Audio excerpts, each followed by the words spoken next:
Hello there, welcome back to the Agostino Zinga Show with your host, Agostino Zinga, and this is episode number 921. That is 921 of the Agostino Zinga Show, coming at you live and direct from an undisclosed location somewhere within the depths of East London. What's going on? Episode number 921. How you doing, people? How you doing? Great, amazing, good to hear, good to here. So I've had a couple things on my mind lately that I wanted to share with you guys, mostly just as words of encouragement and just, reflections on how unfair and cruel life can be sometimes. So for the last 7-8 days, maybe more than that, I've been really locked in with this marathon I'm doing on the Random Show. I'm trying to get the content really going on Tazs. I'm trying to get the Patreon back up and popping. I'm recording mixes that I'm going to be dropping very, very soon. Launching a couple of new channels as well off the back of that, and getting back to my writing bag, working out a bunch, reading a bunch, just locking myself in. And because I said decision, I've decided to kind of, step away from digesting or taking part in social media use. And at the moment, I'm still kind of tethered a little bit too much to Twitter. But for the most part, I've kind of cut myself off from using my Instagram. It's all on my phone from time to time. I'll check in to see what one, but I'm mostly trying not to use it, not to open it, because I found that app in particular, similar to TikTok, is very good at catching you. I think Twitter, you can get bored of reading people's opinions, but Instagram and TikTok are really good. Once you open it, it feeds you something you want to see. Then suddenly you're fucking doom scrolling for the last 4 hours, and the things that you're meant to be doing, you don't do. And I'm a big believer, and I will die on this hill, that there's more than enough time in the day for you to do everything that you need, but you just have to prioritize. And some of the times your focus can be taken away by other things that aren't the priority, and then time runs out. But if you really focus on the things you need to do throughout the day, you can get it done. There is enough time to get it done if you really wanted to get it done. So less of that, the better. I've obviously been off of it for a while, but the Instagram algorithm is undefeated. I randomly checked it twice in the last 7 days. The first time I checked it and I opened it, the first post that I see is from a very old colleague of mine who I regard as a friend, somebody I kind of got along very well with at this previous company I was at called Mastered, the place where I did the online learning course that was led by Virgil Abloh. It's a place that obviously I got to meet RIP Virgil Abloh. I was in charge of putting together the curriculum, actually, which is kind of funny when you think about, I have no fucking teaching credentials whatsoever, but me and Dariush, big up fucking Dariush of fucking Show Studio fame, we were fucking responsible for putting together the curriculum for all these online streetwear brands. And also, let it be known, I've never owned a brand. I've never owned a brand. I would like to have a brand in the future, but I've never owned a brand myself. But here I was putting together a curriculum for up and coming streetwear designers. And luckily, actually, it worked out pretty well. There was a couple of decent designers that came from that program. They got to meet Virgil. We put them in position. Some of them got stockist. Some of them went on to become virally popular. That one particular brand, I forgot the kid's name, that does like the anime shit. He's fucking smashing it. And he came through that program that I was kind of in charge of doing and stuff. So that was pretty sick in it.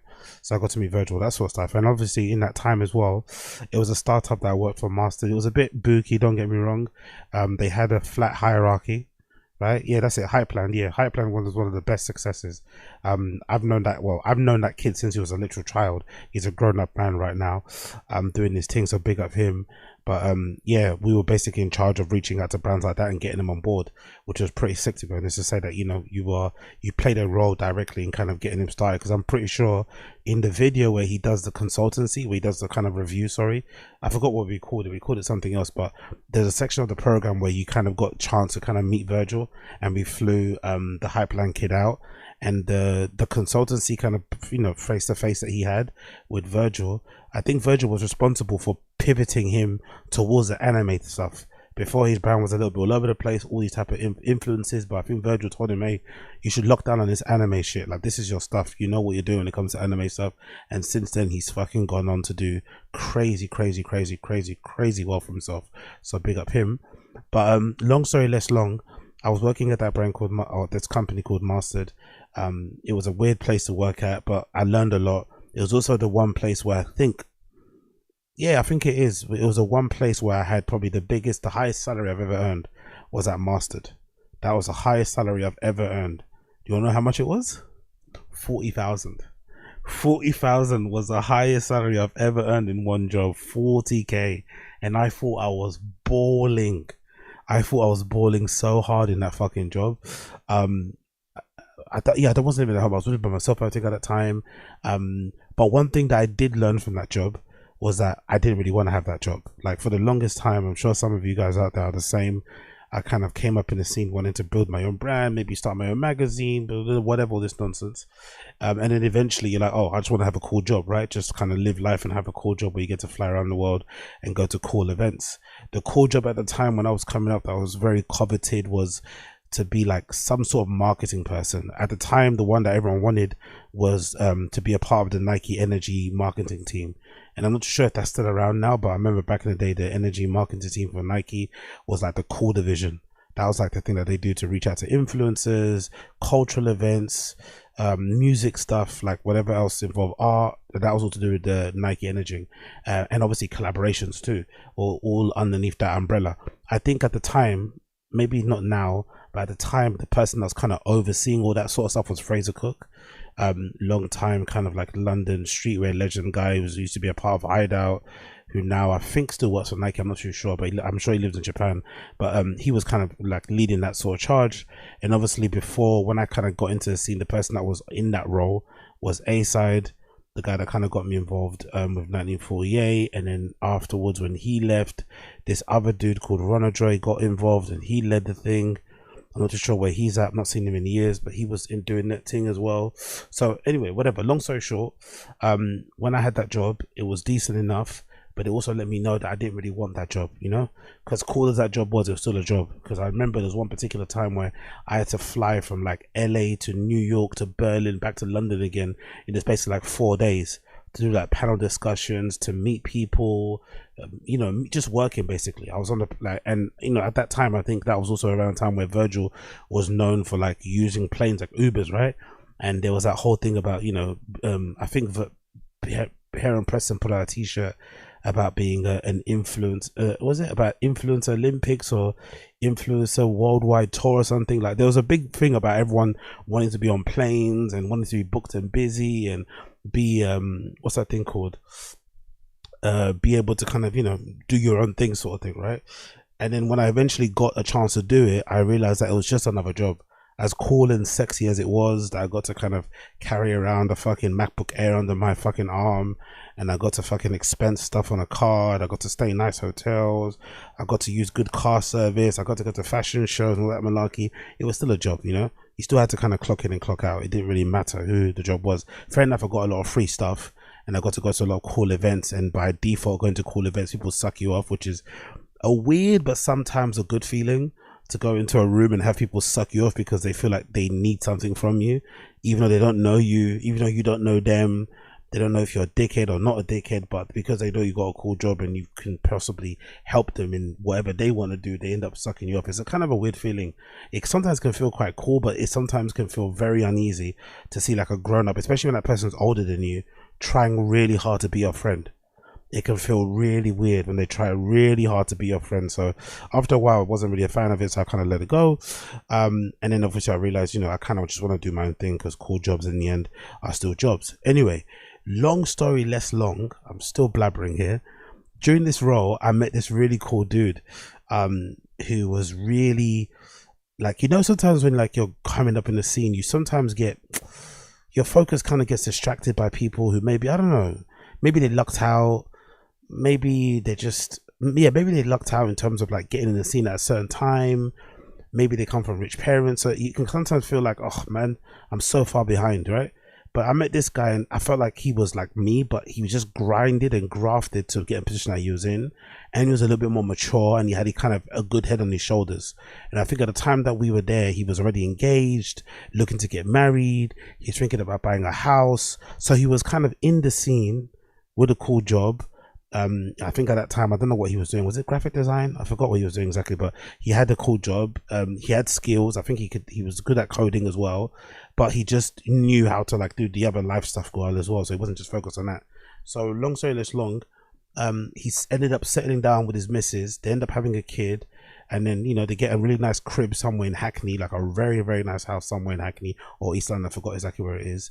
And yeah, they're just living life well. And I think it was great to see that was possible, because I was out in the streets running and gunning, catching a million fucking STDs, and just kind of running loose and thinking that was the way to live. So it was quite good to see somebody in my sort of like age bracket who kind of was also involved in the course shit, but also had a decent life outside of it. And if I'm not mistaken, his missus as well, like, it's something that I kind of rate as well. Although she's knowledgeable of the scene, she doesn't really care about it as much, So I think it's really good to have that kind of balance where he can kind of have, his fun, being around certain cool things, going to expos and conferences and meetings with Malarkey and brand this and brand that, but then going home and having just a regular, normal family life. Anyway, all of that to say, the Instagram algorithm is undefeated, because when I opened the app the other day, like a week ago, the first post that I see is from, this guy's wife. And she's like, oh my God, I just want to let you guys know that, like, I just given birth, essentially, right? She just announced giving birth to a second child.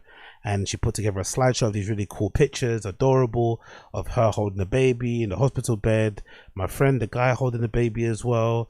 Their daughter holding her new sister. Like, just lovely pictures, isn't it?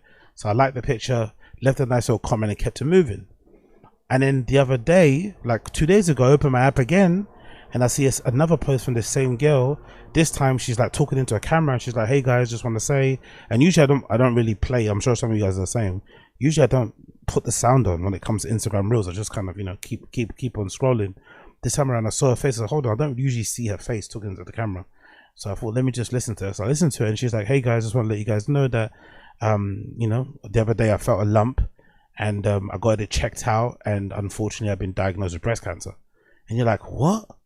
And then I've had to like think, hold on, didn't you just give birth? And then I realized that she filmed that video before she'd given birth, because her hair was longer. And then when I went back to that picture that I liked, that I left a comment on with her in the bed with the baby, she had cut her hair already. I was like, oh. And I think she even said in a video too, like, hey, I just want to let you guys know, I'm going to film this now before I give birth in case anything happens. Obviously I'm hoping for the best, praying for the best and stuff. Going to have surgery and whatever, start the treatment to kind of get this sorted and stuff. And then obviously I've with a bit of Googling, I've basically figured out that if you do have cancer, you can't start any of that treatment until you give birth. Obviously, if you have cancer, or if you're ever diagnosed with cancer while you're pregnant, you can't start any treatment until you give birth. Obviously, there might be complications when you give birth, but you just have to roll that dice. And I was thinking to myself, oh my God, man, I can't imagine how scary that was for the couple.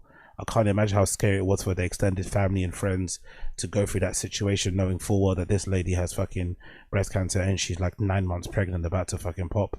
Absolutely tragic. And the really sad thing about it is that, these are good people, man. Like, good people. Like, that is one of the good guys. Like, that guy is one of the good guys. Like, we'd be out, and I'd be up to some of my madness, and he would always just go home. Fuck this is getting a bit too crazy for me. I'm gonna go back to my family. I'm gonna go back to my fiance. I'm gonna go back to my and again, not to be like, it's probably a bad indictment of myself, but it's more so because of the people I was hanging around with. We were all fucking scumbags. To have somebody in that group who was not a scumbag was great to see. Like, super motivational, super inspiring. I told him all the time, sometimes in drunken high stupors, how much I kind of looked up to him, because he kind of figured it out. He got settled down early, got him basically hung up his jersey and started a life with somebody that he kind of met and fell in love with, and they were kind of building this sweet little life together. And now, off the back of the greatest news ever, right? The greatest news ever, having another kid, and then suddenly the wife has a breast cancer diagnosis. You're like, fucking hell, man. But she seems really strong. She's basically saying, yeah, hey, I'm fighting through it. I'm gonna start the treatment now. And she's basically going to provide updates, I think, as well, for other women too, who might particularly going through the same thing and maybe are afraid to share or whatever, just so they can feel that they're not alone in the situation. But it just made me appreciate life. It just made me kind of, again, just a bit pissed off as well, just in general, about sometimes how unfair life can be, where sometimes the good people out there are the ones that sometimes have the worst luck, but then the awful people, because I guess I'm just consuming too much low-cow content, and some of this stuff is like, some of the worst people on the internet some of the worst people out there, making like hundreds of thousands of dollars, you know, living well, you know, by some measure of standard, and not really encountering any real bad luck that way. When it comes to health, they somehow are able to live long lives. Like I think the Glazers are the same thing, right? The Glazer family, Ineos, all these kind of guys, they're probably gonna live until they're super old and grey. But then the good people out there that do good, the good people that do good by others, the good people out there that just put positive energy out there, lead by example, you know, don't bother anybody, they're the ones that sometimes get the worst luck. It's really fucking unfair that shit happens, but I guess that's life, innit? But I'm definitely having them in my prayers. Like for the first time in a fucking long time, I actually did pray, which I always kind of say, you know, all you people always say that, right? It's just a saying, like thoughts and prayers, but I actually did say a little prayer for them when I saw that video on my Instagram. But it definitely did make me understand as well why I'm avoiding Instagram, because for the most part, you know, the algorithm is undefeated. I think when Instagram notices you haven't opened the app in ages, it kind of purposely puts posts from your friends up there. I think it does that on purpose. When it can see you haven't logged in or opened the app in ages, it will start feeding you like posts from people that you actually communicate with a lot, like people maybe that you've added when you first started the app, which is most likely going to be people that you actually know, your friends. And then that's going to get you hooked, because you're going to see, oh shit, so and so got married, oh shit, so and so had a funeral, oh shit, so and so got a new car, so and so moved to this country. You're going to immediately kind of get gripped to it, which is really annoying for someone like myself, because I was trying to lock in and get focused, and then suddenly my focus was taken away because I was just, you know, couldn't stop thinking about my friend and his wife and shit and what they're going through. But they've got a good family around them on both sides as well. Good support system with friends, I assume, too, because they're two super popular people. So I'm really hoping that she pulls through and everything kind of works out for them, because it's just not fair, man. It's just not fair. Really nice people. It's just not fucking fair. But yeah, continuing on, sorry for the somber note, but let's just continue on straight away. I've been speaking a lot on this particular podcast about this weird trend that's been bubbling up in the dance music scene, where people are getting so fucked up that they're deciding to jump on the stage and disrupt the set. Some of them look like they want to jump on stage and wheel up a tune. Some of them look like they want to jump on stage and fight the DJ. Some of them look like they want to jump on stage and just dance. I don't know what the fuck's going on, but I've kind of covered a couple of these instances. I think maybe 5 altogether. I'm not going to lie. And there's a latest one that happened again the other day. This time it wasn't on the DJ stage, because I think the stage is too far away. This time it was on one of the kind of, I don't know, metal plinth things. So the thing I'm talking about is at a festival called Kappa Futur Festival. Kappa Futur Festival is in Turin, Italy. It's something that I've only familiar with, to be honest. I only know that it exists primarily because of Luca Dia. Because of Luca Dia and Fran909, RIP Fran909. But Luca Dia, that channel on fucking YouTube, that guy that goes to all the fucking tech house events and shit and covers them really well, big up him, he's a fucking legend. They're the only reason why I know that Kappa Futur Festival exists. I remember it being like the premier place everyone loved to go to. I think in Europe, like there was Sunwaves, there was Kappa Futur Festival, and I think that one in Austria, where they're in a tent. But there was a few, like, you know, mainstay fucking tech house, deep house, places that you'd go to festival wise in the summer. And Kappa Futur visually is fucking amazing. I'm not too sure I think it's in like a market square or something. It's this long triangle, it's this long rectangle shape, sort of like dance floor that kind of reminds you of Printworks, but it's all open air. And then there's these like plinths, these like pylons, these massive fucking metal fucking things that, you know, that kind of go down the line. I think maybe like 4 or 5 on either side, and it's just a crazy view from where the DJ is, because you get to see like a whole mass of people, and you know, bare Italians wearing all black, gurning, going fucking crazy, whistling along to the songs. So it's usually a fucking great vibe. But somebody the other day climbed up on one of those metal things while Carl Cox was playing, and if I'm not mistaken, they stopped the entire thing. I think it stopped for a couple of hours or something until they had to get the guy off. And if you see the video of him, he's clearly fucking, you know, out of his face. I don't know what he's on in particular, but he's completely gone. And it just got me thinking, like, what the fuck's going on with dance music? What's going on with people going out now? Are people not able to handle their drugs? Are people just like, is the new generation just hell-bent on being the main character at these events and disturbing the whole show and making it all about themselves? Are the drugs fucked up now and just making people act in a weird way? Is this normal? Should I be getting up on these things myself if I go to another thing? I don't know. Let's just get into it. So this is courtesy of Google. The AI review tells me the following. It said during Kappa Futur Festival in Turin, an attendee climbed a tall steel structure during the Karlkox set, leading to a temporary shutdown of the festival and dramatic rescue by firefighters. The incident, which occurred on one of the festival's first days, involved the climber scaling a 200-foot pillar, prompting safety concerns and event interruptions, according to Instagram post. Jesus Christ. And you know what's funny about this, right? It reminded me a little bit of something that happened when we went to see Dixon play. I think it was an Innovation Showcase actually at Printworks. Maybe the last time I went to Printworks. And if you've ever been to Printworks back in the day, you remember on the dance floor they would have like these like stacks of speakers. So towards the front, it wasn't really towards the back, but towards the front there'll be stacks of speakers on the sides, and some guy jumped on those stacks of speakers.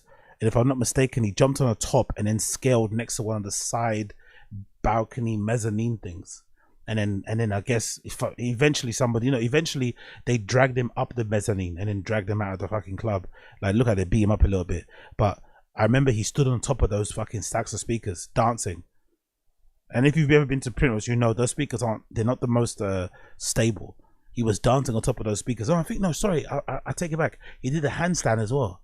He did the handstand. I think he attempted to do a handstand push-up. It didn't work, but he jumped on top of the stack of speakers at Innerworks, and then he did a handstand. Like, so I don't know what's going on with the drugs. I don't know what's going on with this main character syndrome, but these kids need to fucking chill. But I found a video actually on Facebook of all places of the actual event. So let me play the video of what actually went down, courtesy of this random video that I found on fucking Facebook. Pretty gnarly. As you can see, look at the guy. Look at him. Look how high up he is. How the fuck did he get there? And he's got no harness on, no nothing. If he drops, he dead, bro. I think there's a firefighters as well trying to help him get down. He's trying to scale down. The firefighters are using, what's that thing called? I think it's called like a cherry dropper. It's cherry drop, whatever those things that you stand in. I think it's called something like that anyway.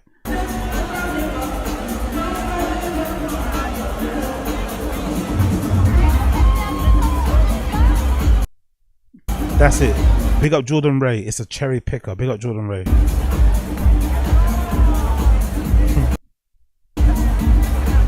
Big up Don Dota too. Probably a combination of all three guys.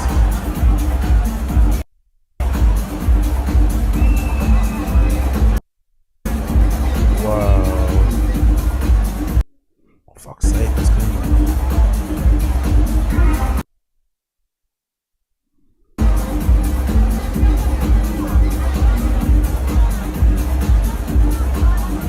Get down slowly. The cherry. Oh, okay. Is the cherry picker trying to force him down? But he's trying. So I guess he's trying to scale down himself. But the cherry picker is always also trying to track him at the same time. It's actually pretty nimble, isn't it? The cherry picker thing is pretty nimble. As much as he gets down, they're able to like follow him. You know what I mean? Like, it's actually pretty, but I think they control it there, to be fair. I think that, I was going to say, I thought they control it at the bottom, but I'm pretty sure there's controls in that main thing that you can kind of swing it around. So that's why they follow him around pretty well. He's trying to scale down still. Absolutely.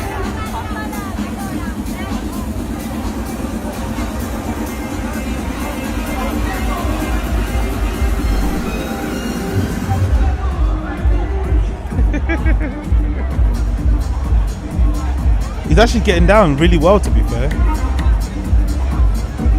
That area looks a bit hard because it's covered in grass, so I don't know how he's going to keep it there.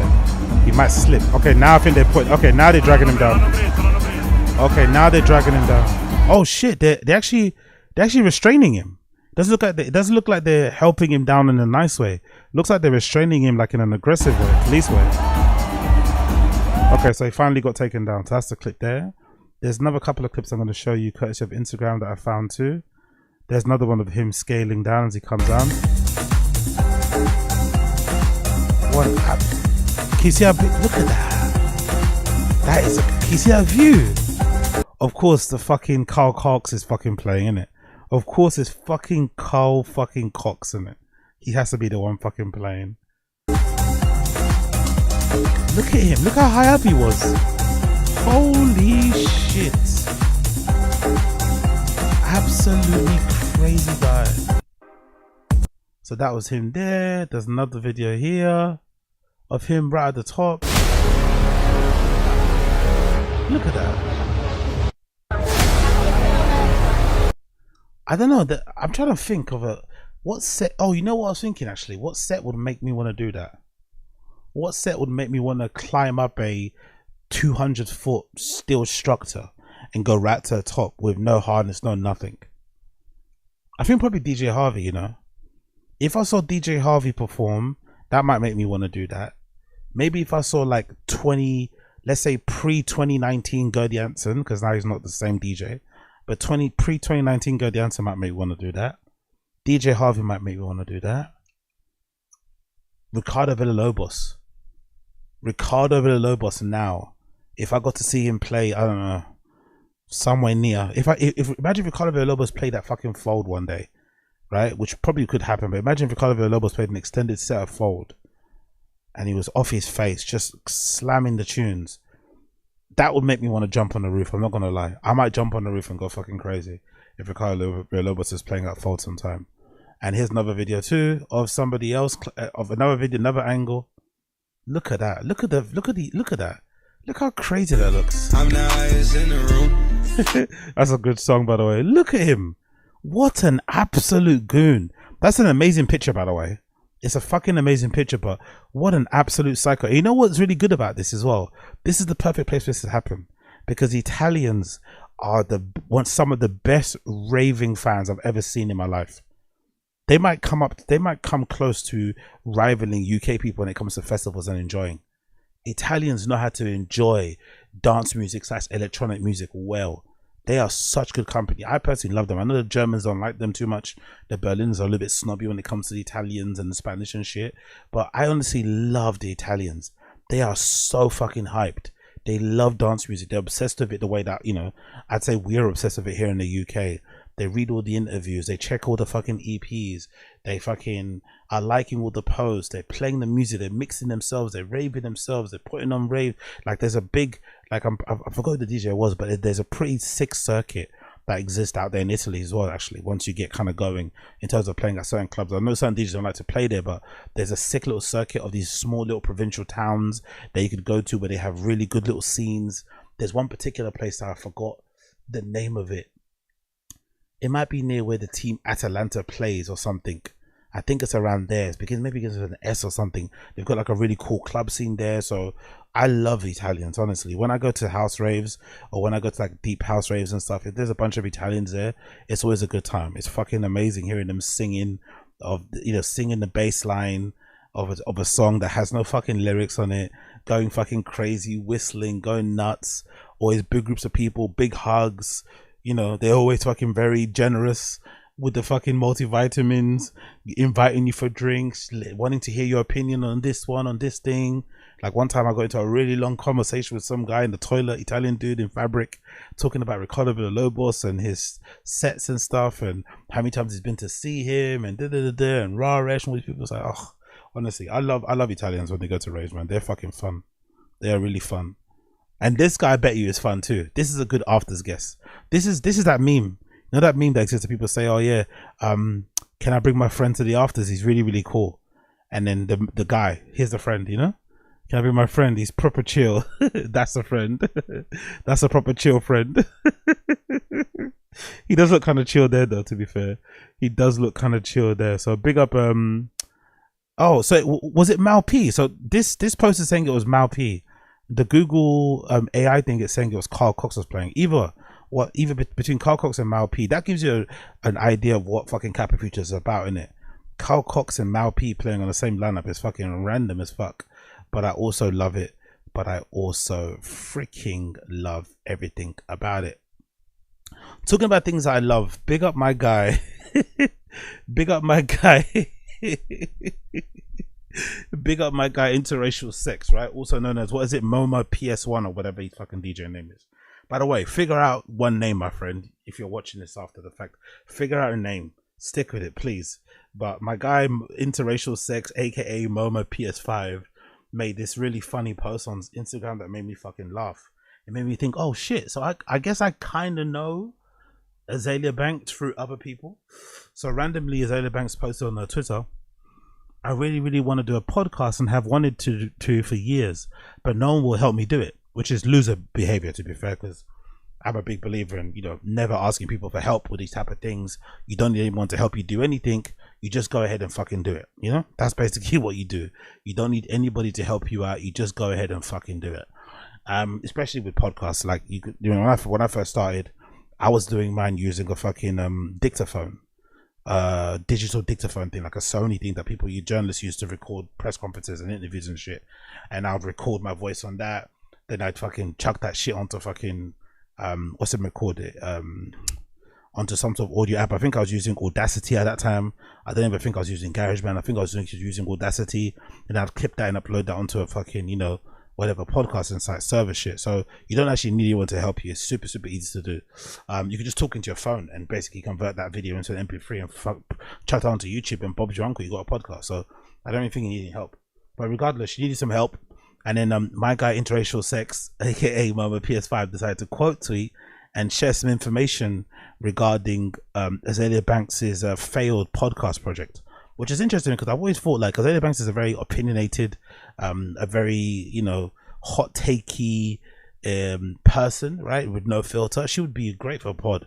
But then again, I also imagine she's probably like a Vince Staples type of person where she probably doesn't mind coming on a pod and being a guest, but she probably wouldn't want to do like a regular pod where she's like publishing like 2 episodes a week. You know what I mean? I don't think she's got that in her. But to be a guest here and there, she would be great, which is also why I'm surprised why she does not guest more often on pods.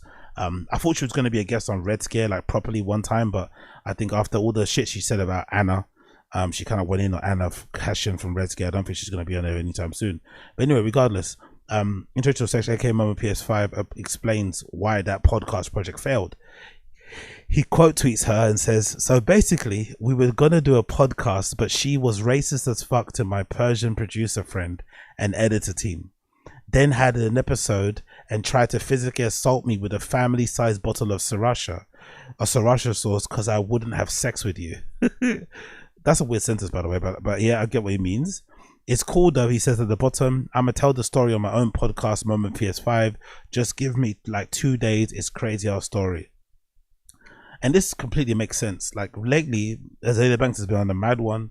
She's been on some super hardcore Zionist tip, essentially saying that Palestinians deserve what they got, like going like just doing her standard contrarian thing. There was a period of time where people were loving her. I think she's kind of allergic to people liking her.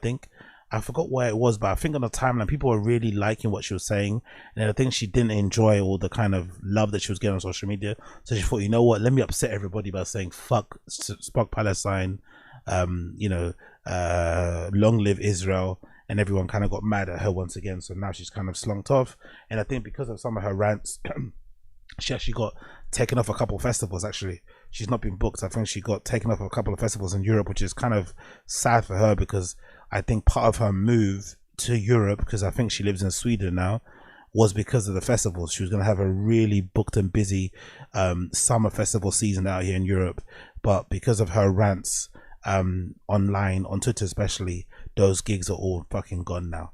But yeah, I'm not gonna lie, if I was this guy, I would have smashed. I know she's crazy. I know you might die. I know she might put a hex on you. You might wake up with no limbs. You might wake up and be a cat. You might wake up and you've been reincarnated as a fucking cat. Maybe one of her cats, so she's fucking buried, right? But it's worth it. I think, you know what, weirdly enough with Azealia Banks, even if you don't smash, I think the story is still quite entertaining, Just the nearly story, or you turning it down, is just as entertaining as you saying, yeah, I did, Because everyone want to hear that story. It's like, myself, I can't wait for the time where Dave Chappelle feels confident enough to share his side of the story about what went down with him and Azealia Banks, because she obviously shared what went down. She was very impressed with his girth, let's say. But I can't wait until Dave Chappelle is allowed to, or maybe his wife gives him permission to share that story, even though it's not the best, because most likely he might get in trouble for it. But I really want to hear it. But big up Interracial Sex, big up Interracial Sex for that great little tidbit of information regarding the one and only Azealia Banks. Talking about clubs, talking about New York, Brooklyn Mirage. The updates regarding the Brooklyn Mirage are fucking hilarious. The updates regarding the Brooklyn Mirage are fucking hilarious. This place is never opening. This place is never opening. This is the latest update courtesy of bkmag.com. Brooklyn Mirage parent company reportedly bleeding money trying to sell the business, which makes a lot of sense because there was this random person on Instagram, no, on Twitter actually, forgive me, I don't remember your name, but there was this random person that I remember who posted and said something like, oh, I've been told that they're going to take everything down at the Brooklyn Mirage. This fucking renovation work ain't going to go forward. They've kind of not met all the standards that need to be done to kind of for it to go. They have to tear everything down and start again, or scrap the whole thing. But the whole season is gone. Scrap the year. You won't be raving there anytime soon. And people were calling him out, saying, or whoever that person is, and saying, oh, you're talking shit. That's a lie. That's a lie. Eventually, now it's being proven right, because I don't think there's been a single rave that's gone on since Brooklyn Mirage was meant to reopen, I think in May or something. There's been cancellation after cancellation. I think they've actually cancelled the whole season coming up as well. And now it looks like maybe it won't even open again this year. Fucking crazy. Let's read the article. It says more than 2 months after its planned reopening, Brooklyn Mirage remains shuttered, and Avant-Gardner, the embattled East Williamsburg venue parent company, is now reportedly trying to sell the business and ongoing financial permitting woes. So that CEO guy must be quite vindicated, because it seems like he wasn't fired because of poor performance. It seems like he was fired because the company was bleeding money and just needed to get his wage off the fucking, get his salary off the wage bill. I'm assuming. I don't think it was to do with his, maybe it was partly, but I think overall it's because the company's not doing well. Avant-Gardner, the non-executive chairman of the board, Gary Richards, also known by his DJ alias Destructo, has overheard the that's a horrible name considering what's going on in it. DJ Destructo is also head of this fucking company, and Brooklyn Mirage is destroyed and not reopening anytime soon. So poetic. That has overheard discussing the difficulties that the company had encountered finding a buyer while dining recently at per se, a French restaurant in the Columbia Circle overlooking Central Park. That's fucking hilarious. This guy was just like yapping super loud in the restaurant about his company and how badly it was doing and how much money it was bleeding. Honestly, New York is not a real place, man. New York is not a fucking real place. The quote, I was literally in a restaurant and he was sitting at the table right next to me, an eyewitness told BK Mag. It was pure chance. I was looking at them the whole night talking about how they want I was looking at them the whole night talking about how they want to sell Avant-Gardner because it's bleeding money, but they're looking for a buyer, but it's impossible right now. Richards was brought in to replace former Brooklyn Mirage CEO Josh Wyatt, who was hired in October 2024 to rebrand and revamp Avant-Gardner, and was fired in late May after the initial delays. So I wonder if they did this on purpose. I wonder if they purposely went to that restaurant. I wonder if they just leaked this on purpose. Forget even the restaurant thing. I wonder if this is just an intentional leak to kind of sound out some potential buyers that might want to take over the contract or take over the lease, whatever it may be. This feels a little bit fishy. It continues. We reach out to Avant-Gardner team for a statement, but they are unable to provide a statement for the article by press time. However, an Avant-Gardner operations team member who asked for their name not to be used in fear of retribution said they've also heard chatter about the company trying to sell, and summarized that, quote, if they don't get bought, they'll definitely have to file bankruptcy. Jesus Christ. If they don't get bought, they'll definitely have to file bankruptcy. And just the other day, somebody posted this video on the Raves NYC subreddit, also known as AVES NYC subreddit, and they posted this and said Brooklyn Mirage is still standing as of today. So this is what the inside of the Brooklyn Mirage looked like just a week ago.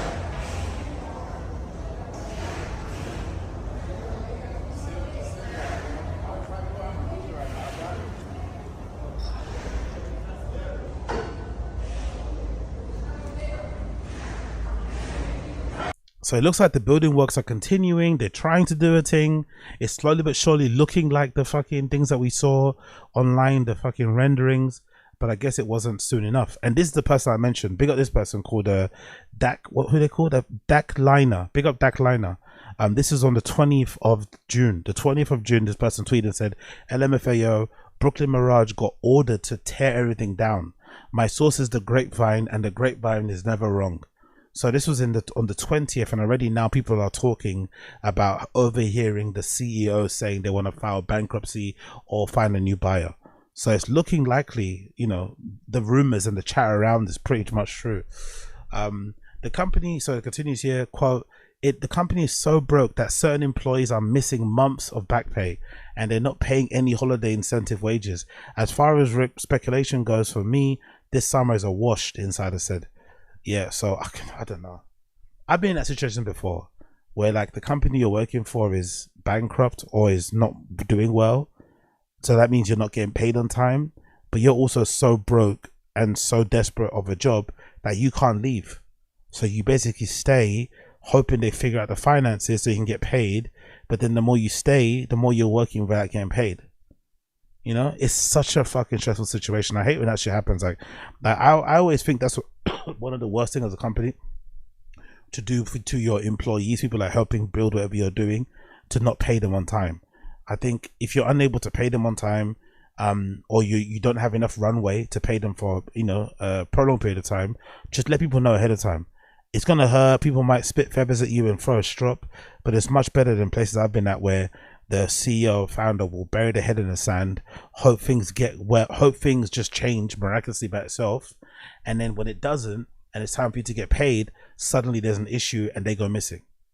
When really, if you just would keep people updated and let people know, hey, we're running into some financial problems, we're not able to secure this license, blah blah blah blah.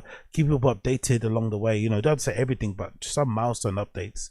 People are way more understanding and patient. But if you kind of bury your head in the sand, or if you ignore people, or if you just purposely just, you know, go out of your way to fuck them over, then it can be bad for morale and almost impossible to turn around. Because I've been in situations like this where, you know, I've nearly come to blows with founders and shit because of their inability or maybe you know, lack of leadership that's led to a place where no one's getting paid. It's fucking horrible. So I can't imagine. So thoughts and feelings go out to the people that work there still. It continues and says the Brooklyn Mirage, which was slated to open on May 1st after the ambitious redesign, has been plagued by failed safety inspections, unmet construction deadlines, and a worsening relationship with fans. 10 weeks of shows thus far have been cancelled. 10 weeks of shows have been cancelled or relocated, including 2 dates for Black Coffee's 4-show residency. These are it's not even, it's probably the money earning potential too, right? This is meant to be like a marquee year. This is meant to be the time when they open with a big fucking bang. So many DJs, so many different types of acts, so many different people from all over the world coming down to see it. And a Black Coffee show, 4-show residency. Oof. This weekend's 2-day Boiler Room event was relocated to under the K Bridge, and although Avant Gardener's website still has Lee Burridge all-day I Dream event slated for Mirage on Sunday, the chances of that happening are slim at best. As of Thursday, the city's Department of Building still had objections to the Mirage's application of a temporary place of assembly certificate of operation, which is required for event spaces for 200 people gathered outside. Avant Gardener, which also has reportedly been quietly co-managed by Andrew Axelord, the founder of AXA Capital Hedge Fund, and undoubtedly experienced significant financial losses of lost venue, not to mention a 30 million redesigned venue that has sat empty for over 2 months. The venue hasn't offered a public statement since cancelling its Memorial Day event weekend shows. I'm just wondering, because I remember reading earlier that there was this rumor that allegedly whoever's in charge of the Brooklyn Mirage renovation just skirted a bunch of like building regulation laws things, and allegedly in New York there's like a big, you know, the control of all of the buildings and stuff is mostly held by the unions and I don't know, in municipality or something, and if you don't get things approved by them or rubber stamped, then you can't build anything. If that's the case, and you have to, you know, maybe grease some palms to kind of get things put through and approved, why don't you just do it? Why did they think they could kind of go around those people? Why did they think they could be the exceptions to the rule? You know, if the unions are in charge, if the unions are the ones that say what goes up, what doesn't go up, what gets approved, what doesn't get approved, why aren't they just playing nice and making sure they can get things done? Like, if that's the case, I'm not too sure if that's the case. Maybe they, you know, maybe things just aren't up to spec and it's just not safe, and until it's safe they're not going to approve anything no matter how much money's online. But I remember seeing that rumor early on Reddit that, you know, someone just fucked up and thought they were Billy Big Balls and thought they can go around without paying the VIG, right? Without paying the tax. And now, you know, they're bleeding them dry effectively. It's pretty fucking crazy. It's pretty fucking crazy. Talking about things that are quite crazy, this is, you know, long overdue but great to see. According to Mixmag, Hackney Council announces a first ever nightlife strategy. It feels like a little bit too little too late. I feel like the Borough of Hackney, they waged a war on nightlife a few years ago, or many years ago, when I was outside throwing my events. RIP So Special, RIP The Alibi, you know, RIP all those fucking great clubs on fucking Kingston Road, RIP all those great clubs in Stoke Newington. Like, oh, you're gone but not forgotten. RIP all the great clubs in Shoreditch, you're gone but not forgotten.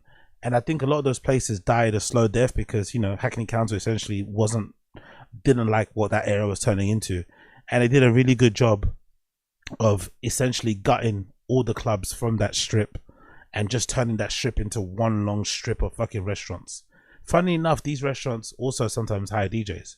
So the whole like stopping a club thing didn't really work because now people are going to restaurants to go eat and there's a DJ playing in the corner turning up and the place opens until 1, or sometimes if they're cheeky they close the doors and have a little lock-in until 4. But most places have to close at 11 p.m. That's something that they did that was fucking crazy, by the way. They removed everyone's fucking license, I think.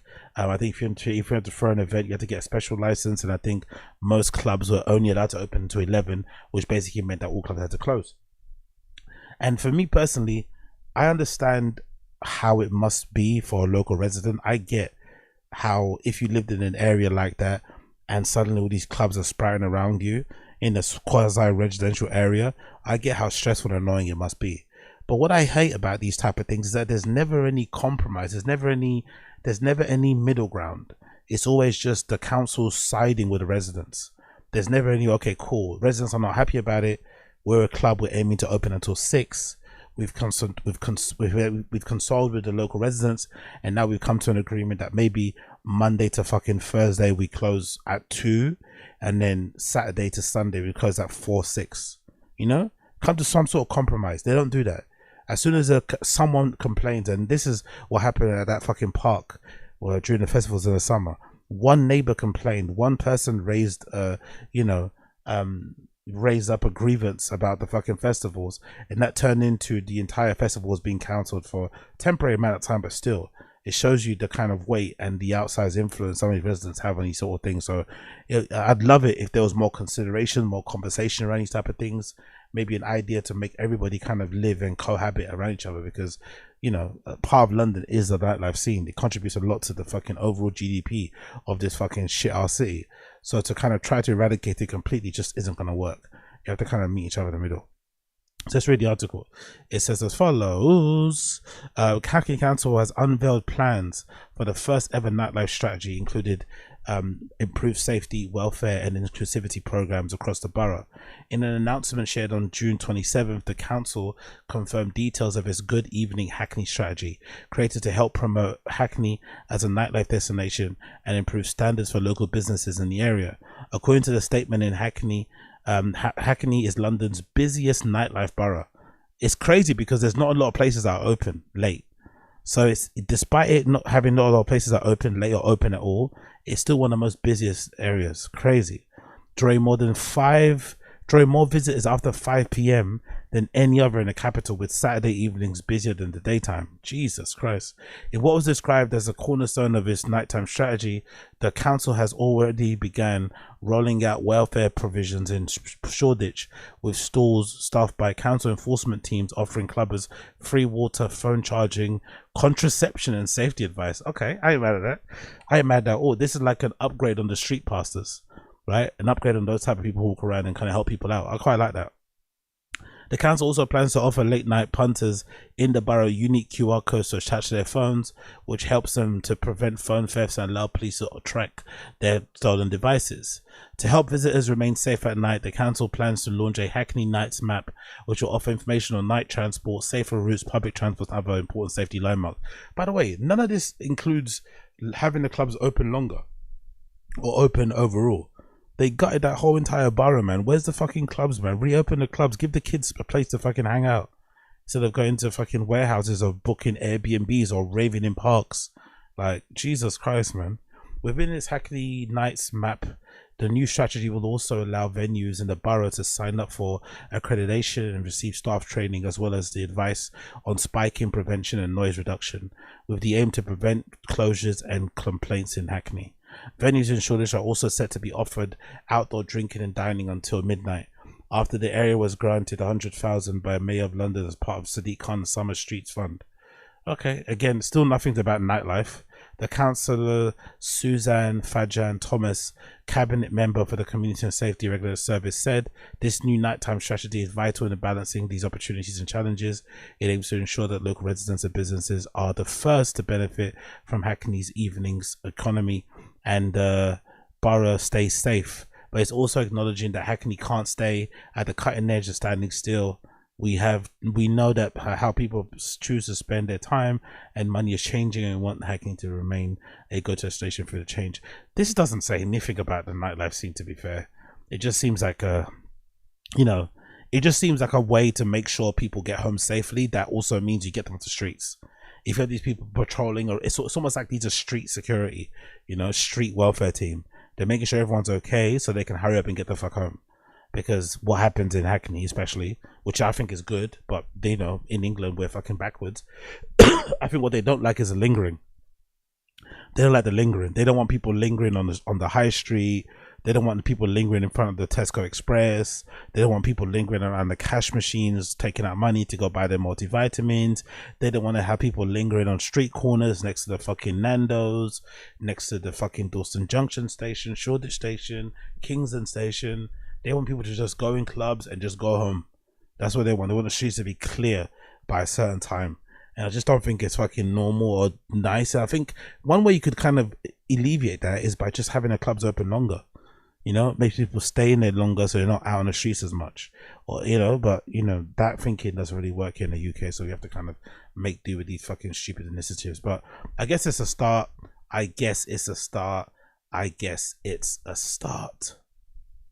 Talking about starting, big up raptalksk. Big up this user called raptalksk.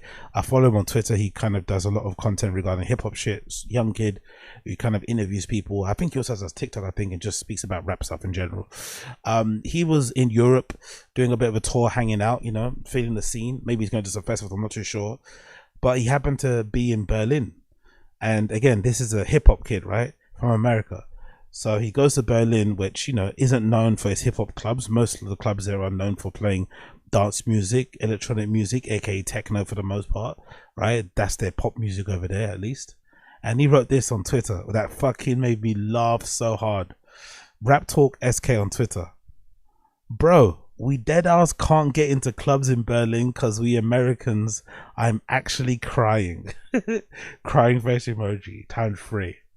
This made me die with laughter because it reminded me of the one and only time that I've ever been denied entry in Berghain. I think I'm lucky in that I've never been denied entry in Berghain as a solo person. I think it helps because I'm a DEI, right? I'm a DEI hire.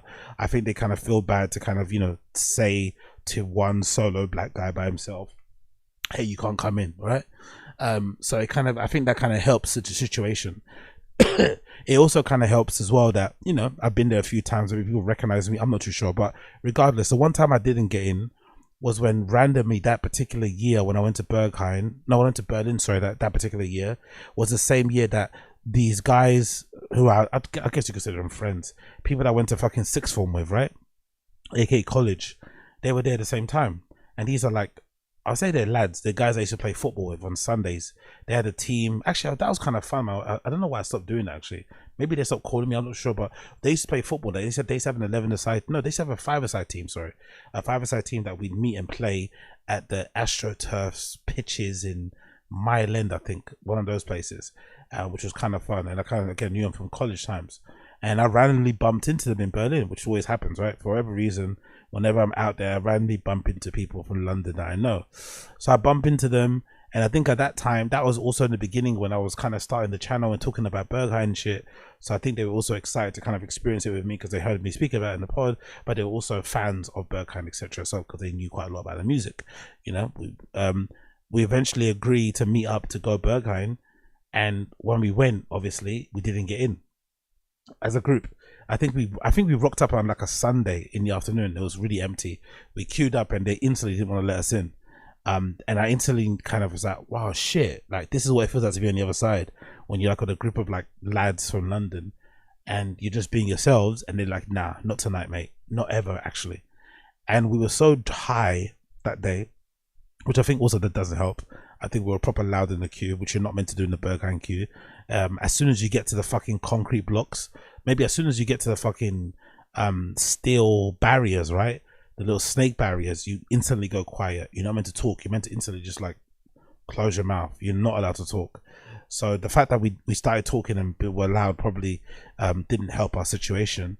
But I do remember we were so fucking high that we thought it would be a great idea if we went around the corner where the park benches are and shit, and we all swap jackets. Now think about what I look like, if my dear listener, think about what I look like, and then think about all my other friends from school. Some of them Asian, some of them Filipino, some of them Spanish, some of them whatever, right? But just think of what I look like first of all in a group of friends. So you'd probably recognize me. You'd probably be able to see, okay, if I came 10 minutes ago and I walked by 10 minutes later, you'll probably recognize me, right? I'm not going to blend in anywhere. But we were so fucked. We were so high that we thought it would be a good idea to just change tops. So we all changed tops. We all, whatever jacket we had on, we gave to the next person. So we all wearing different everyone's jacket. And then we went back and queued, thinking they wouldn't recognize us. And obviously it didn't work. I think I remember at the time, I'm pretty sure it was Sven at the door. He was like looking at us like I just saw you. Like, no, you know, like obviously not tonight, another time. And, you know, unbeknownst to us, you know, we found out later the actual tactic you're meant to do is that you're meant to go on the Reddit, you're meant to go on the fucking Telegram, and you're meant to try to find out when the shift changes. I forgot how often it is, 4 hours or something, but the shift changes with the fucking bouncers every certain amount of hours, and maybe that could increase your chance of getting in, because if one bouncer says no, maybe when a new shift of people come in, they might be more open to you going in there. And I remember that being a shitty feeling, because what I didn't like about it was that I knew instantly they didn't let us in because we were kind of lads. But then I knew if I went by myself, I would have definitely got in, because, you know, they want a particular type of look. And I, you know, for whatever reason, when I go to Berghain, I usually dress in a way that would allow me to get in. I sometimes feel a little bit ridiculous, to be fair, I'm not going to lie. Even though I dress like that every day, most of the time when I'm out and about, it's still very intentional sometimes when I wear certain outfits when I go there, because I know that if I wear other quote-unquote nigger outfits to try and get to Berghain, they won't let me in. Same with other sort of clubs, right? Or other little things around the world and shit. You try and go there and wear your regular nigger outfit, and they're definitely going to look at you a certain way, which is annoying, because the only way you can get into type of places, especially as a black guy, is if you dress like a black guy that only fucks white girls. You know the type I'm talking about, right? The kind of black guy that kind of, you know, like only exclusively dates white girls. You can just tell by his hair, you can just tell by his fingernail polish, by his, you know, jewelry, you know, because maybe he wears fucking tabby loafers, you know, the pleats on his, you know, maybe he's wearing Issey Miyake pleats as well. Sorry, maybe he's fucking got, I don't know, maybe he's got like a diesel fanny pack or something. But there's a particular archetype, particular avatar of a black guy who only fucks white girls, or a black guy that only fucks white boys, that definitely gets into those type of places. But if you're an NIGGA or an NIGGER and you dress a certain way, you're not going to get in. You're not going to get in, which is really frustrating, really fucking frustrating, that sort of happens in these type of places. But I guess it kind of is what it is. But I wonder, in a place like Berlin, does there exist a place where if you are an NGGA that you can go to and be unapologetic yourself? When I went there last, I think, and I was checking up on RA, I did find that there were a lot of like Amapiano nights, but they were all in the center. They were kind of like meter, or how do you pronounce that word, meter area. I think I saw some in the Prince Lauberg area. So all the poshy areas, the place that you don't really want to be, they had all the urban quote unquote clubs. But all the ghettos, like places like Neukölln and shit, they were all the techno places, but they're also the ones that are more judgy, you know? The judgiest. Like, it's like the same time I went to, remember that time I went to fucking, that one time I went to fucking, what's it called? That one time I went to fucking, Roses, big up Roses bar, one of my favorite bars out there in Berlin. It's a gay bar that's like covered in like red upholstery on the inside. It's amazing, really cool place. It kind of transports you to another fucking dimension when you go in there. I fucking love it. But one time I tried to get in there and they said no. And to be fair, I was dressed in a more of a niggery way. Like I had like my Rick Owen boots on, Rick Owen pod shorts, Rick Owen bomber jacket, you know. But in general, I just had like an all black look on with some shorts and I think I was wearing a New Era hat or something. And the guy was like, "Not tonight." And I was like, "What? Don't I look?" And I think I got into a bit of a back and forth with the guy. Like, "What? Don't I look gay enough or something? Like I have to look way more gayer to get in." And obviously after that, a group of white guys got in pretty easily. And one of the guys had like a bedazzled fucking blazer on, some jacket like he bought from fucking Zara. I was like, what? So I have to wear Zara garments to get in here? Like, come on, man. So as much as I love the door picking thing, the door picking culture in general, and I think it's definitely been more beneficial than negative in the culture, in the scene, especially when you think about the techno scene origins over there in Berlin, and most of those clubs, especially that Berghain, being essentially founded off the backs of like gay people and shit, as a safe space for them to rave and have their fun. It makes sense why they'd be door pickers, because they wouldn't want, you know, people, stragglers like myself, to come in and fuck up the mood with all our, you know, whatever else that was going on in there. So I get why they do that, but it's just annoying that sometimes these places that preach about being open and about being safe spaces and blah blah blah, they usually are quite discriminatory too in their own way. Because if you don't look a certain way, if you don't match up to what they think a person that's into that music would be into, you get fucking told to fuck off, you know, in non-certain terms, which I don't like. Because the last thing I want to do is dress up and feel like I'm wearing fucking fancy dress, you know, like I've got my techno dance nightclub fancy dress outfit on to make me feel comfortable in these type of places, or to make people be comfortable with me, you know. I don't think that's fair. But big up SK Rap Talks, big up SK Rap Talks. Welcome to Berlin, welcome to fucking Berlin, welcome to fucking Berlin. There's a couple more from him too. He says there's more alcohol in Germany grocery stores and water, which is very true, by the way.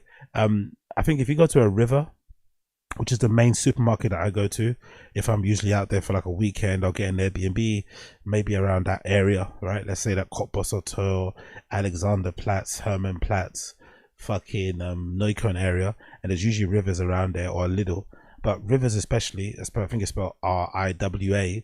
Most of those places, like, you'd be hard pressed to find the water. And for some reason as well, the watercolors in Germany or Berlin are really strange.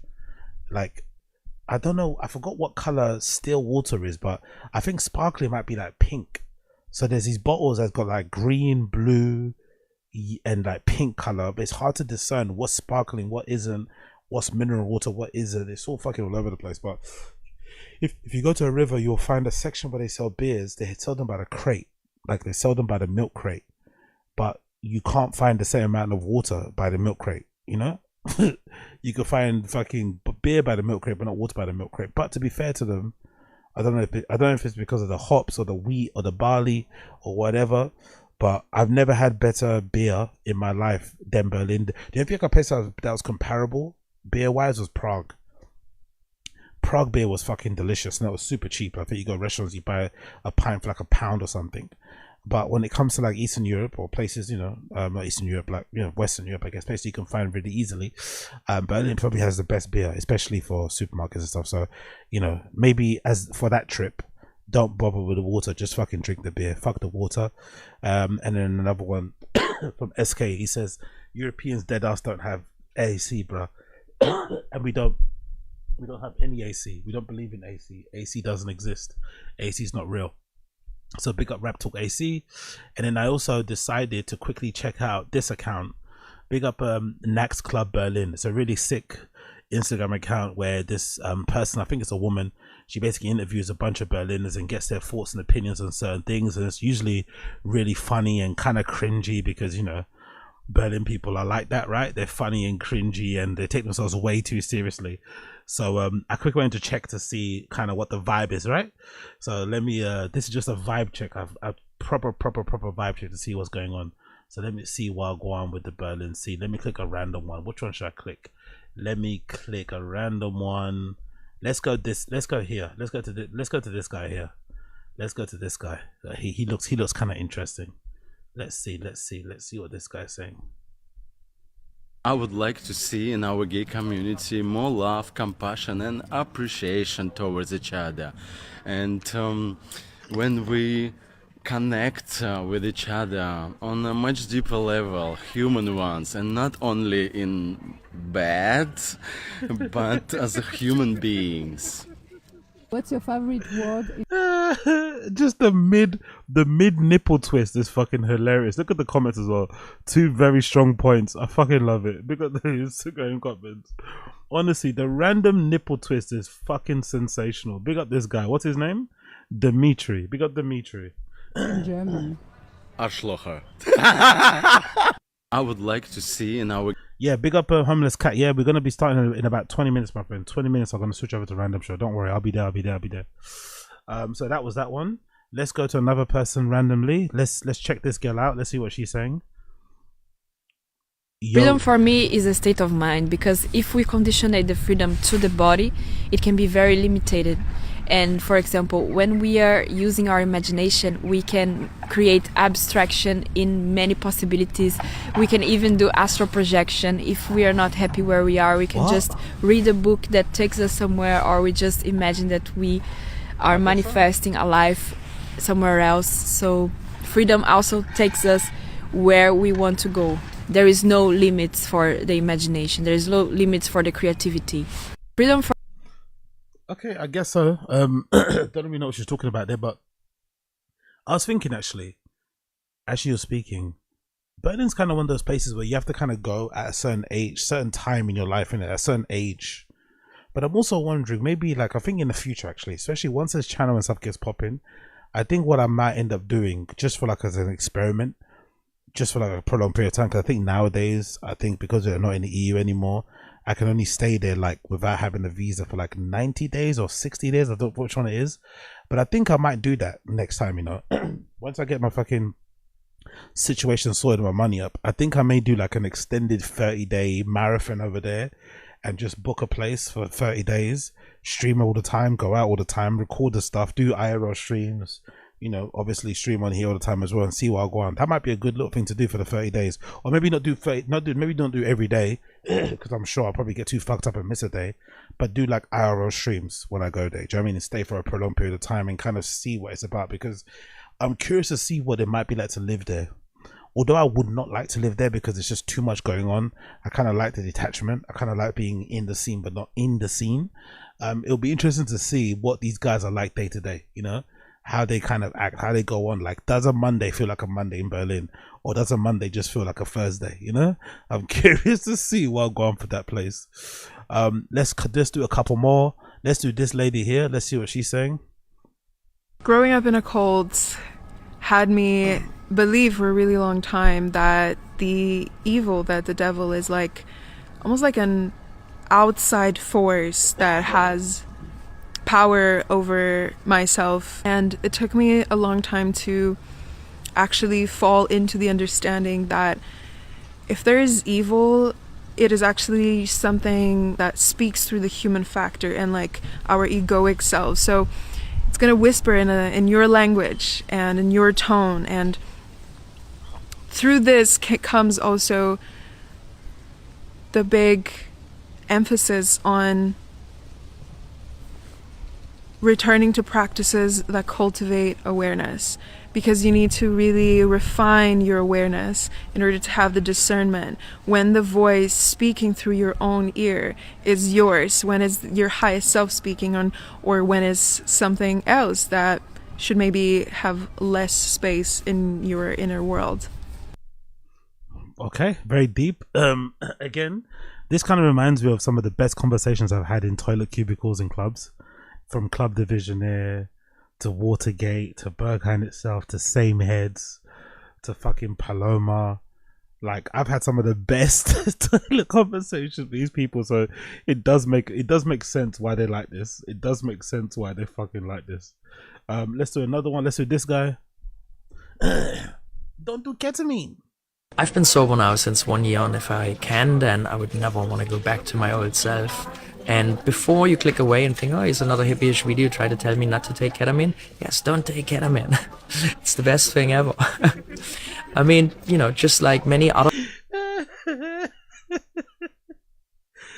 There's such a Berlin person. He's 1 year sober, right? Only 1 year. And he's on his soapbox preaching. Then mid-sentence, don't do Berlin. It's so fucking... Don't do ketamine. It's so fucking... He's like, it's so fucking good. He's like literally itching, gagging for some right there in that moment. What a fucking legend. Let's go for him one more time. What a fucking legend. What's his name? What's this guy's name? I've been sober now. Oh, that's the founder of Club Verboten, really? Big up him. Big up, what's his name? Clav. Is that his name? Carl. Big up Carl. This is the founder of Club Verboten. This is one of the most popular sex parties out there in Europe, or well, mostly here in London and Berlin based. I don't say whole of Europe. But yeah, they do a lot of kink raves and shit, where essentially people get dressed up in like BDSM, you know, kind of wear, and somebody plays in the corner where people fuck all over the place. And people love that sort of shit, to be honest. But I've never been to it. I'm not really into that sort of stuff, to be fair. I kind of like to separate my sex and my techno. But it's doing really fucking well. So interesting to hear this from him as a founder of one of those hedonistic places.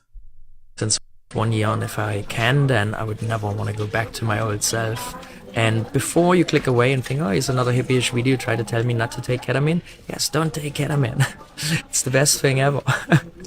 I mean, you know, just like many other introverts, I arrived in club spaces 2 decades ago to create meaningful connections, to make friends, to make lasting memories. But the reality of it was that it left me dull and empty most of the time and drained of my energy. And I didn't even know why, right? I just kept feeding this dullness, and it was a never-ending ritual. The moment I found the strength to option out for 2, 3, 4 months and then come back with the willpower to say no, the willpower to just be sober and be around, I actually started making friends. I actually started making lasting memories that I was allowed to take home beyond the walls of that club. And it's been a really enriching path to be on. And I didn't miss out. It's quite the opposite. I have more friends, I have more sex, I have more interactions, I have more memories, and I have way more joy and fun in life. So I can highly recommend it, to at least give it a try. That's actually true about the memories. Like when I was in my real fucking party boy phase, I couldn't remember a single thing that I did outside. I couldn't remember a single part of the night, who played well, who didn't play, what, like nothing. It was just a fucking blur. Like there's a huge chunk of my like outdoor raving experience where I just have no memory of what went down. I'm sure others do, but I don't. Zero. Like I know I went to these places, I know I was physically there, but I don't remember what I did, what I said, or how I said it. Which is kind of unfortunate. But now that when I do go out, I'm not as fucked up as I used to be, or since I just go out and I'm just sober and shit, I have realized that I do remember a lot more and I'm enjoying them a lot more. But sometimes as well, to be completely honest, it does remind you of how boring it can be sometimes, because you're so used to being when you're there charged up that it can take a while to get to adjust. And it's just not the same. I know people like to lie and say, oh my god, raving sober is so much better. No, it isn't. You can do it. It's good. It's an option, but it's not better. It's not better than being, you know, going to a club for the first time in your late teens, early 20s and getting fucked on absolutely everything, right? It's not the same thing. But it does help if you do, like, I think if you do love the scene properly and you're really into the music, I think you owe it to yourself to at least attempt to go to these places at least once sober, at least once, just to experience how the night is. And I like to go, especially, this is really fucking psychotic, but if I am going out on a night out sober, I tend to like to go to the night early. Like I want to be there. I want to be one of the first people on the dance floor and then slowly see it fill out, you know? slowly see it fill out, slowly see the atmosphere change, people's faces, the frequency of toilet visits. Like, I like all that sort of shit, just kind of observing people like you're in fucking a human zoo or something. So yeah, it's decent. But big up this guy, man. He must have been doing a lot of ketamine. He must have been doing a lot of ketamine. Let me see some other ones now. Let's which one should I see? What another one? Let's go with this girl here. What's she talking about? I feel like Berlin holds so much potential, and it attracts the people that do so too. And in my observation over the last 10 years, there's so much escapism happening. And why can I observe this? Because I have been there 10 years ago. Through the time I spent in Berlin at the start, I was escaping to not face the pain, to not face what I was actually looking for. It was too painful. Jesus Christ? What you gonna talk about? Jesus. And I escaped in clubs, nights out, too long, in substance abuse, in relationships, This place in breaks sex. people, isn't it? And I would like to encourage people to face this, to fill this gap, to be seen in their vulnerability, and to connect to the true core, to love. I feel like Berlin holds... Honestly, Berlin breaks people, innit? Berlin is the real maker and breaker of people. Either you get lost in the sauce, or you end up knowing how to cook the sauce or something. I don't know what the saying is. I fucked it up, but you know what I mean.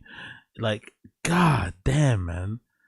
It must be one of those spaces where you have to be really mindful about how you conduct yourself, how you act. I think I did a really good job, and I think this is one of my only strong suits or traits in general.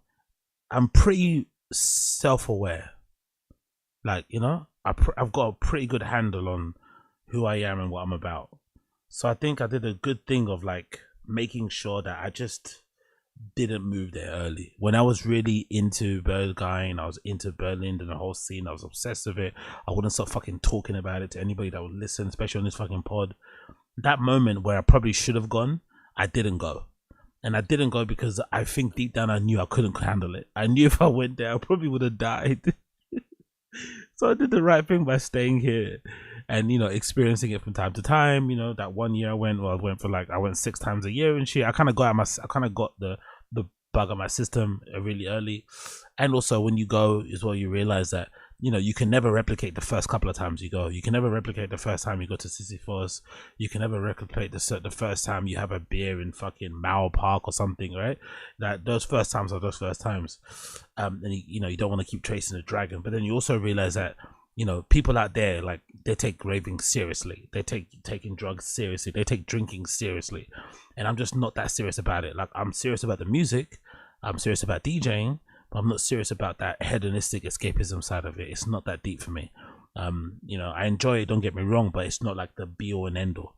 And I think these people really, you know, which is, you know, understandable. That's why they fucking live there. But I think if that's not your vibe, you should probably just avoid it altogether and look for somewhere else to go. Maybe go Portugal. That's a place that everyone's going to currently at the moment anyway. Portugal's fucking popping off. Let's do another guy and then we're going to end. Let's do this one here. What's this guy saying in a pink jacket?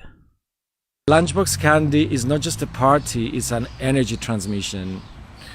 So when I was a kid, when I was a toddler at kindergarten, my grandmother would prepare my lunchbox, which was very boring. You had a cheese sandwich, a banana and an apple.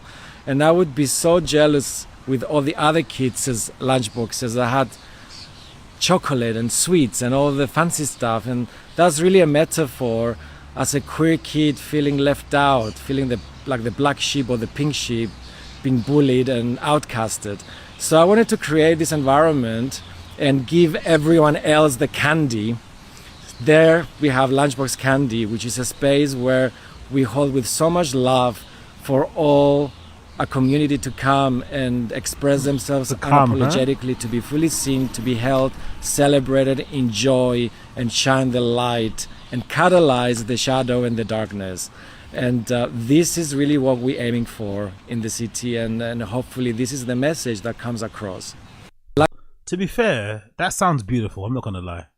That sounds like a fucking beautiful, beautiful message. And definitely another reason why that place is quite special, because people like this exist who take clubbing so seriously that they kind of imbue some of their own personal experience, personal struggles and traumas, and help to create a place, a quasi safe space, an actual safe space where people can go and exist and be their true selves, whether they're queer or wherever else it may be. I think that's really fucking cool. And the fact that this is like these are like the leading people in nightlife. It's not like here in London or whatever, where some of these things are on the fringes or some of the on the quote unquote underground. These are some of the major parties that are like doing great things, that are really pushing the envelope, influencing things, breaking new acts, putting on the best raves and shit.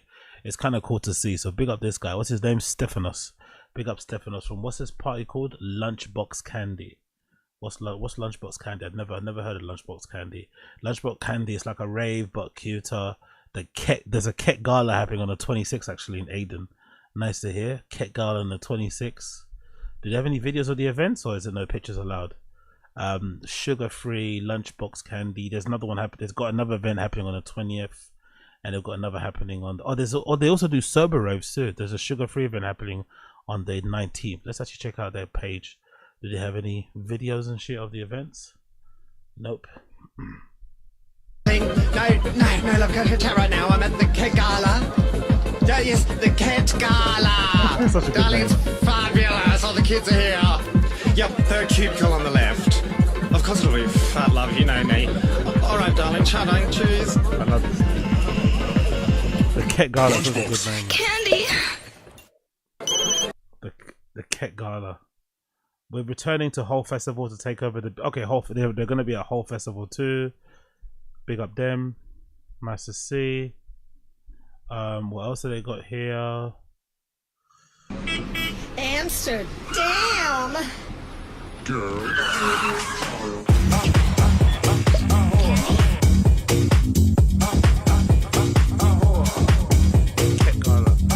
Okay, it kind of feels like an Inferno. We've got a similar night here in London called Inferno. It kind of feels like Inferno, but done in the Berlin way, from what I can see here. I could be wrong, but that's what it kind of feels like. See you tonight at the Ket Gala. Okay, it looks kind of fun. Not gonna lie, it looks kind of fun still. Big up the Ket Gala. Big up the Blood Clot Ket Gala. Everyone there having a good time. What's the next one's on the 26th, isn't it? I might have to make my way there on the little sly one still. On the little cheeky one. We got the Blood Clot Ket Gala, people. Really cool pictures, by the way. Who takes these pictures? Club night to follow the lineup. One who takes the pictures are really good. These 35mm picture type thing going on here really captures the vibe really fucking well. Me like it. What else is going on here? Any more pictures? Who's taking these? These are fucking cool. I really love this shit. I'm not gonna lie. Do we have any videos of the night itself, or is this all hidden with a camera sticker? Yeah, no actual pictures of the rave dance floor itself, but we got some people in their outfits and stuff having a good time. We've got some pictures here, a little bit. What's this? This is a kind of something there, but not really. Okay, there we go. We got a little bit here from Lunchbox. Who's this person? Big Welt. Big up. Who's that? Big Welt. Big up Big Welt. Big up Blood Club. Big Welt. Nothing more going on there. There's a lunchbox thing happening there. I see. Just a picture. Cool. Big up them. Big up them. Big up Blood Clot. Damn.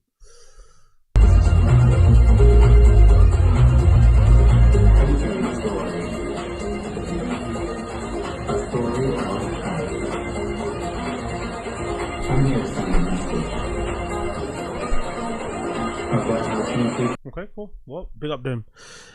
Anyways, people, gotta love you and leave you. Gotta love you and leave you. Gotta love you and leave you. Thank you so much for tuning into the Excellence English episode number 923, I think. Is it 923? 91. Been a pleasure to have your company as per usual. If you like the stream, you enjoy what you see, hear what you see, like what you see, smash the like button down below. Don't be lame. Smash the like button down below. For those of you listening to the audio side of the podcast, you will be hearing my tune of the day playing underneath my voice. My tune of the day will be from the one and only Kings of Tomorrow, Finally, classic house track called Finally. The mix I'm going to be playing is the first mix on the A side called Dance Ritual Mix. That'll be my tune of the day, playing underneath my voice now. Kings of Tomorrow, Finally, Dance Ritual Mix as we head out. For those of you watching the YouTube, unfortunately I can't play it due to copyright. You know how it is. If you're watching the YouTube side of things, please like the stream, subscribe to the channel, become a member as well if you can. We're trying to reach 500 people, 500 members by the end of the month, or no end of the month, by some time. It doesn't really matter when. Make sure you join. At the moment we've got 26 members. We're trying to hit that 500 milestone on both channels. That will be fucking sick if possible. But for everybody else, thank you for tuning into the External English Show, episode number 921.